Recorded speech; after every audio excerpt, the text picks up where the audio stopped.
Check, check, check. Hello, hello. We're live. I guess I just started a minute earlier, so just in case I was having technical difficulties. But I think we are good to go. Um, so it's almost 12. It's 12. Let me see. It's 12 o'clock, so we're ready to go. All right. So welcome to day one of the 5 Habits Challenge. My name is Michael Espinosa. I am founder of The Arc Fitness and head coach. And I wanted to welcome you to this challenge. This is something fun that I really love to do, and I'm really hoping that you guys are going to get something out of practicing these habits. So to get started, I wanted to share with you what it's going to take to win in this challenge. You really just need to do 3 things. Number 1 is to complete the action guide that's sent to your email daily, and we'll be going over that shortly. Number 2 is to post in the day's daily graphic. So that's the graphic that I will be sharing on the Facebook group, on Instagram. When you get a chance, once you've completed the action guide or whenever you feel inspired, you will post to the Facebook group. You will engage with the Facebook group however you can. Number 3, you're going to join me on Facebook for the training, for the live training. You're here. If you're here, you're doing it. That's it. Just those 3 things. All of this is going to be organized in Facebook in units. Unit 1 will be day 1, Unit 2 will be day 2, so on and so forth. We ran another challenge, I want to say in January, and so you'll see those units as well. If you guys want to go back to that challenge and take a look at what people were commenting, what we went over, was a different challenge, you're more than welcome to do that.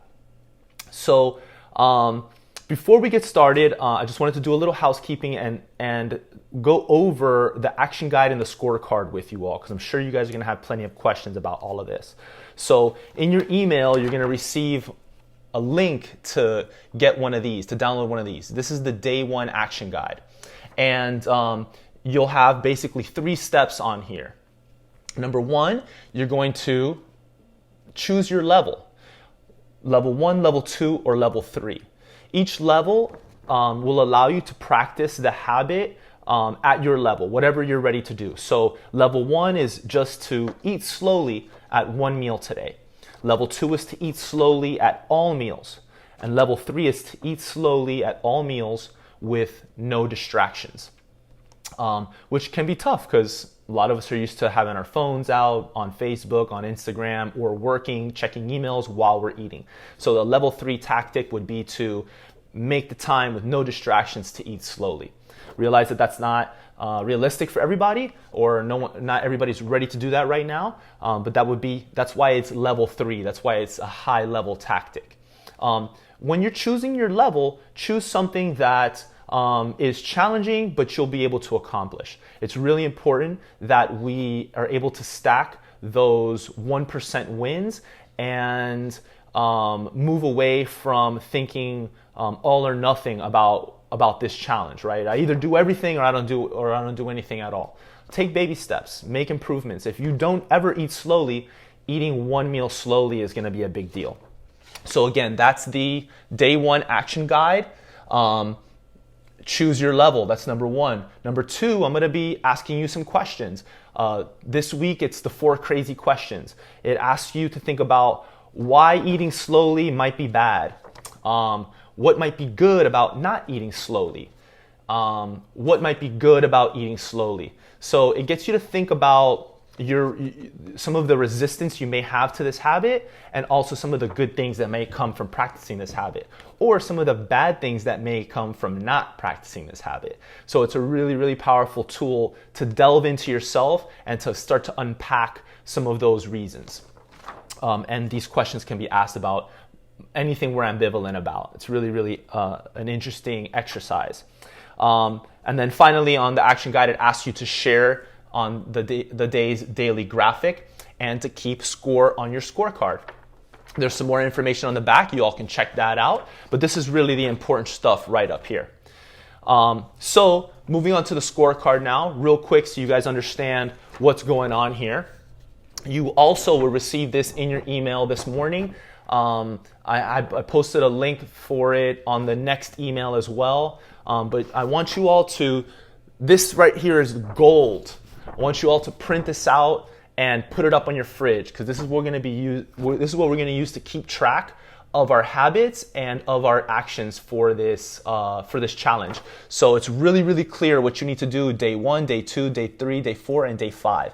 And they're all the same. You're just going to check the boxes. Watch the Facebook Live, engage in the Facebook group, ask questions, post in the daily graphic, and then complete the action guide. Just ask the questions. Some other things happening here as well. You see, day 1, Monday, eat slowly. I have this covered because I don't care what you eat. I just want you to slow down. And then Tuesday, Wednesday, Thursday, and Friday are each of the corresponding habits. So if you are really high level and you're really comfortable with this, go ahead and start tracking right now. 1 to 2 palms of protein, 1 to 2 fists of veggies, 1 to 2 cupped handfuls of whole food starchy carbs, 1 thumb of fat, every single meal. Chances are most of you are not in that position. And like I said, I want you all to take this really, really slow. And the fastest would be that you would stack one habit after the other. But just on the day that we're practicing that habit, just focus on that one habit. So we're going to get into the food portioning and all of that over the next few days. I don't want to get into that right now. Right now, I'm just kind of bringing it up so you see that if you wanted to start practicing all of the habits right now, you can, and you can start keeping track.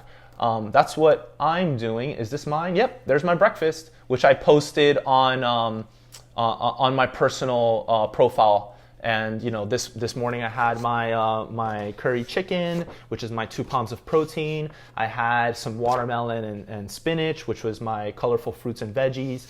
I had some savory oatmeal and then a little bit of peanut butter. So check that out. And I shared that with my daughter. It was super awesome. Minimal distractions because I was on my phone thinking about this challenge, but for the most part I was off. But if you wanted to go like 100, 0 to 60, you could. My advice is to take it slow, 1 step at a time. But at any rate, you're going to be keeping track on here.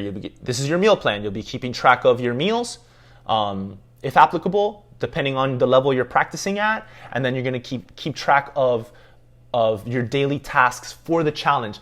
Guys, when you participate, when you mark these things off as done, you're going to be entered to win prizes. And I've got some super awesome things planned for you all, and that'll just be a random drawing at the end. We'll pick a couple of people who have completed all of the challenge, who have done all of the tasks, and we're going to send them something really, really cool. And usually it depends on the person what we send them, because we get to know you through the Facebook group, what you like, what you don't like, and so we're able to send you something personalized, something really, really cool. So I hope you guys will engage in the Facebook group, watch the Facebook Lives, and complete the action guides so you can get the most out of this challenge and really, really win.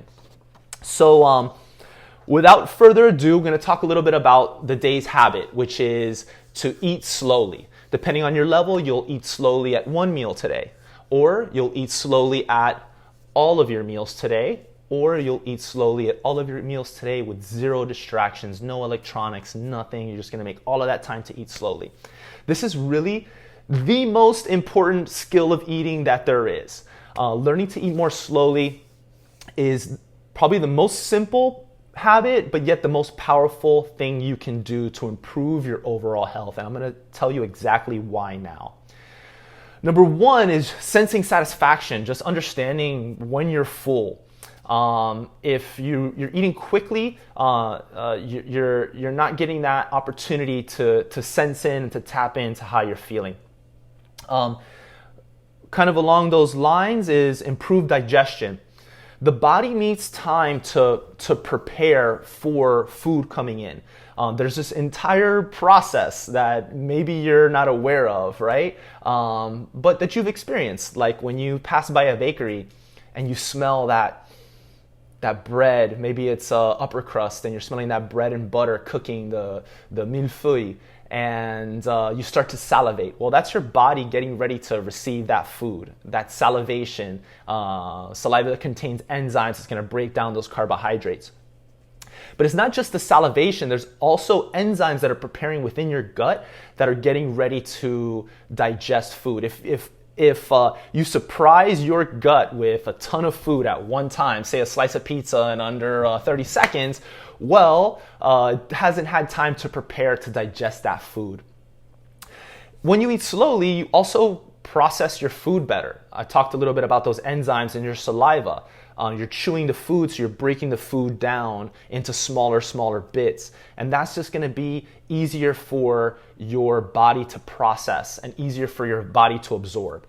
If you're woofing it, breathing it in, you're probably not breaking that food down with your teeth and with the enzymes in your saliva to optimize absorption in your gut later. That can lead to issues down the line. It might lead to gastrointestinal issues. It might lead to poor bowel movements, poor kind of like absorption. So the stool is all messed up. So those are some great reasons to eat slowly. Better digestion. Another great reason is smaller portions without trying. And what I'm gonna tell you now about a study that was conducted at the University of Rhode Island, where researchers got two different groups of women. They were normal weight women, and they served them an enormous plate of pasta with red sauce, Parmesan cheese, and water. At each visit, the researchers told the women to eat until comfortable fullness. But with one group, they also told them to eat slowly and to put their utensil down between bites. So the women who ate quickly consumed, listen very carefully, 646 calories in 9 minutes. Okay, the time here is important. They ate quickly. So they got done with that in 9 minutes, 646 calories in 9 minutes. The women who ate slowly ate 579 calories in 29 minutes. So they took half an hour to eat versus the first group took less than 10 minutes to eat. They consumed 67 less calories in 20 more minutes. Now, 67 calories doesn't sound like a lot. It's really not a lot. It's really not. But when you take into account that these women ate less food in more time, it is a lot, right? We're talking about 20 more minutes sitting down at the table eating. Of course, their digestion was probably better. They ate less food, and this is another interesting twist. They also felt more satiated later on than the women who ate quickly. So slow eating in this, for us and in this experiment, meant less food, but more lasting satisfaction. And who doesn't like more satisfaction, more pleasure? Maximize your pleasure by eating slowly. Also, better hydration. Those women tended to drink more water than the ones who ate quickly. When we eat slowly, we're giving ourselves an opportunity to drink water to hydrate during that time as well. Another thing that comes up as well is just social interaction. So when we're eating slowly, we're having an opportunity. There's like I guess a saying that says, when the food is good, when everybody just like shuts up and is like super quiet when they start eating. Well, probably everybody's woofing their food. If you put your utensil down between bites, then you're able to have a conversation and actually connect with the people you're eating with if you're eating with other people, which is highly recommended if given the opportunity. So here's another reason to eat slowly, or here's a reason to eat quickly. If you want to gain weight, eat fast. If gaining weight is a priority for you, you should eat as fast as possible. Most of us, though, are not trying to gain weight. Fast eaters gain more weight over time than slow eaters. If weight loss or maintenance is your goal, it's really, really important to slow down. So before I take off, I wanted to give you guys some helpful tips so you can practice this habit today and hopefully for the rest of your life. Who knows? Maybe just for 5 days. Some helpful tips to get you to eat slowly. So tip number one is sit down in a calm environment with minimal distractions. Eating while driving, while watching TV, while texting, checking emails will keep you from paying attention will keep you from paying attention to your food, and will probably keep you from enjoying the food as much. And who knows, maybe you won't be able to eat as slowly. There's a lot of reasons why eating without distractions is important. Tip number 2, choose high fiber foods that take more time to chew, like fruits and vegetables. Try eating a Dorito slowly. They're really easy to eat quickly, and that's by design. Highly processed foods are processed. They're already processed for you. They're really easy to woof, and the manufacturers of these foods want you to woof your Doritos and your chips and the cereal and all that, because that means that you're probably going to eat more of it, just like the ladies in our study that we talked about earlier. Tip number 3, put down your utensils between bites. Take a moment, breathe. Again, if you're eating with other people, you'll probably want to take that opportunity to strike up a conversation and connect while you let your body do its thing, and while you tap into your hunger cues and see how you're feeling. Try setting a minimum number of chews per bite. I'm not really big on counting my chews. It might feel strange at first, but you might give it a try and see what you discover. You might also try, kind of along the same vein with the processed food versus whole foods. Try counting how many bites it takes to chew up a Dorito or some other processed food you might have around the house, versus how many bites it takes to process in your mouth an apple. You might and see what you discover there. Chances are it's going to be a lot more bites or a lot more chewing to process that apple than that Dorito. If you find yourself rushing, that's totally okay. The thing that I find, and with the people I work with, the hardest thing to do is just to remember. We have this like fast eating so ingrained in our culture that it becomes really, really hard to remember. So one thing you can do is set up reminders for yourself, set up post-it notes. That's why on here I have eat slowly really, really big. So if you're using this and marking things off, hopefully you are also being reminded that eating slowly is the most important thing that you can possibly do. Finally, and this might be some resistance here to this, but set aside time to eat, at least 20 to 30 minutes for each meal, and preferably even longer with dinner. Don't just eat whenever you get around to it, or treat eating food like some kind of inconvenience that needs to happen. You're fueling your body, and spending quality times with friends and family is important, and it deserves an appointment. And yeah, I mean, we all, I know I struggle with it too. And that's why I ask the 4 crazy questions in the action guide, because I think there's like some really good reasons to not eat slowly. A lot of us are really busy. We're working. We're trying to multitask. So if you're an entrepreneur like me, or someone who's in front of a computer, for instance, you're gonna want to multitask. Oh, let me grab a quick bite to eat while I get this work done. And there's pros and there's cons to everything. There's trade-offs. Just know that when you do that, you might be trading off digestion, you might be trading off pleasure to get that work done. So if you can set aside at least 20 to 30 minutes to make an appointment with yourself, with your food, with family, with friends, to enjoy your food and pay attention, over time, that's really going to go a long way to help you just be living healthier, being a healthier person. And I want to know, can you think of any other ways to eat slowly? Has anything worked for you? Some other examples were eating with chopsticks. That was a great an example that I got earlier. I have some friends who were trying to eat slowly and decided they would start eating with chopsticks, and it worked until they got really good at eating with chopsticks, and it didn't work anymore. So check that. So that's it for today. That's all I have for you. Remember to eat slowly today, tomorrow, and for the rest of the week, we're going to be going over the rest of the habits. Practice at your level. Try not to get overwhelmed. If you have any questions, ask them in the Facebook group, ask them in the graphic, ask them in the comments here. I'm going to get to every single person who comments. I'm going to get to every single person and provide feedback so that we're really clear about what it's going to take to win in this challenge. I'm going to be practicing along with you guys. I'm super excited and stoked. I'm kind of coming from the opposite.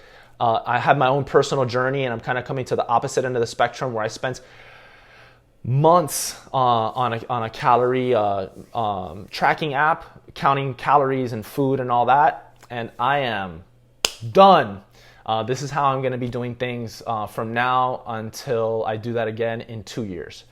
So right now, my prerogative personally is to practice this with you guys, to practice what I preach, keep track of my food using hand portioning, let go of the perfection mindset, and start kind of freeing up my mental space for other things in my life, enjoying food, enjoying it slowly. And finally, one more thing I'm going to add about eating slowly that's so beautiful, that I love about this habit, is that you don't need to change anything about what you're doing right now. You can literally eat whatever you want and practice this habit. When we go on vacation, graduation, parties, social gatherings, this is the one habit you can always fall back on. So when everything else is out of your control, you're still able to slow down, enjoy food, pay attention, and not feel guilty about it, because you know what? You're doing what you can when you can. And sometimes that means enjoying foods that may not fit within these parameters, within the scope, but you can enjoy them slowly, and therefore you're still winning. So keep that in mind as you move forward in your nutrition journey, that there's no bad food, and we can slow down whenever we want, no matter what the situation is. Unless you didn't make enough time for yourself, and you got to be at work in 5 minutes and you're scarfing your food down. But remember the tip that I said before: make an appointment with your food.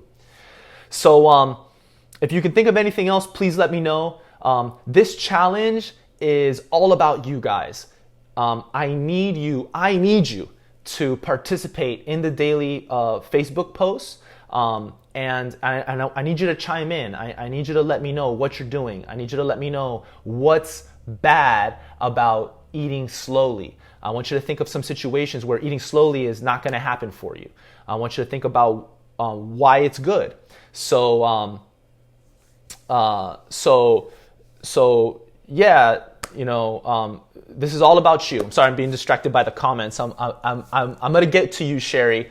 Probably after this. I'm afraid if I touch my phone, it's going to do something crazy and I'm not going to be able to recuperate. So I'm going to get you back after this is done.